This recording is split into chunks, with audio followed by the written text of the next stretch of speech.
Halo teman-teman, perkenalkan saya Salsalia Parma dengan NIM 43014222073. Saya dari Prodi Pendidikan Kimia. Pada kesempatan kali ini saya akan menjawab persoalan mengenai produk wadai ilat sapi. Nah, saya setuju banget nih mengapa diterapkannya proses fermentasi pada pembuatan wadai ilat sapi. Karena pada proses fermentasi ini membantu menggunakan mikroorganisme mengubah gula menjadi etanol, menjadi CO2. Nah, ini itu efektif dalam mengembangkan adonan si wadah ilat sapi ini. Nah, pada tepung kan mengandung protein.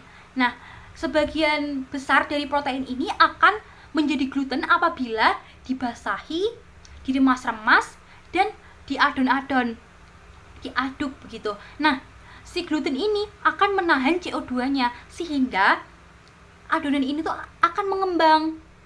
Nah, makanya fermentasi ini tuh sangat menunjang dalam proses fermentasi dari produk wadah ilat sapi ini.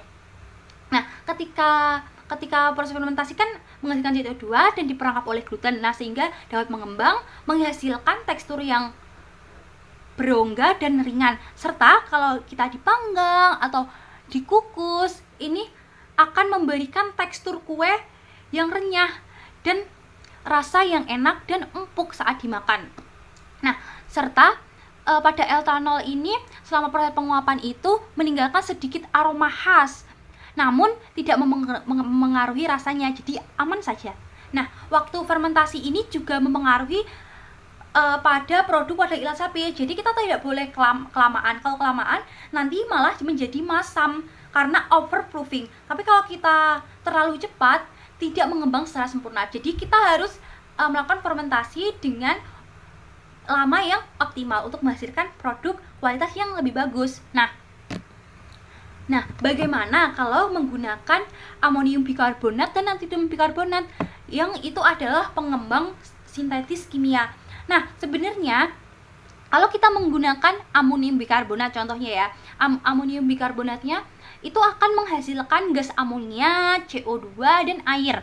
Nah, pada gas amonia yang dihasilkan ini ternyata malah memberikan efek aroma yang kurang enak dan rasa getir pada kue. Karena karena dia tuh tadi kan menghasilkan gas amonia ya, jadi rasanya tuh malah kurang umami. Nah, apalagi kalau penggunaannya itu dalam skala besar. Jadi Badan POM itu juga membatasi penggunaannya. Nah, sama juga dengan natrium bikarbonat. Sebenarnya dia tuh bekerja dengan serupa. Nanti saya cantumkan reaksinya.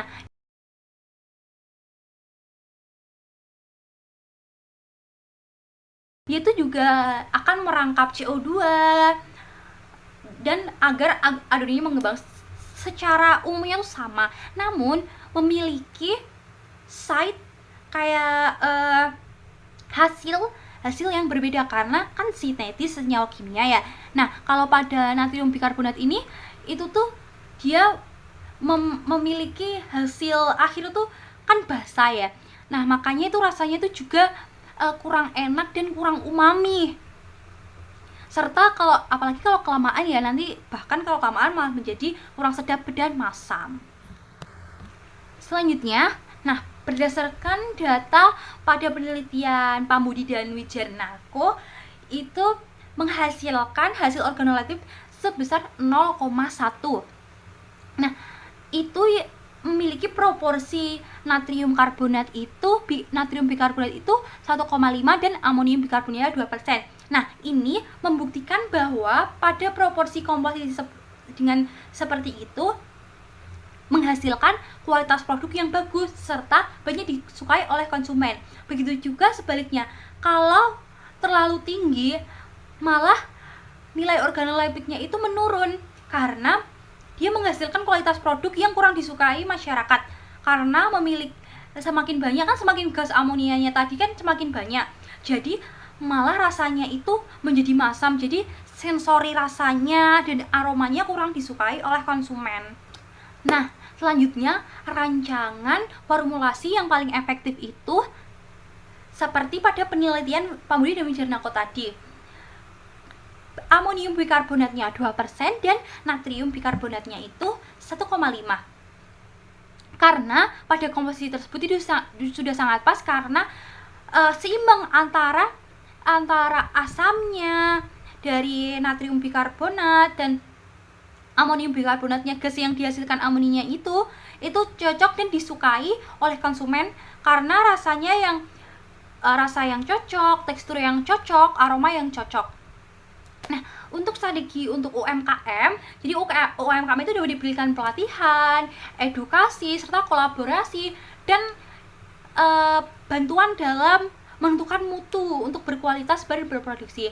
Bisa juga berkolaborasi antara UMKM dan juga dapat diadakan buku panduan, buku edukasi untuk UMKM belajar seperti itu. Terima kasih.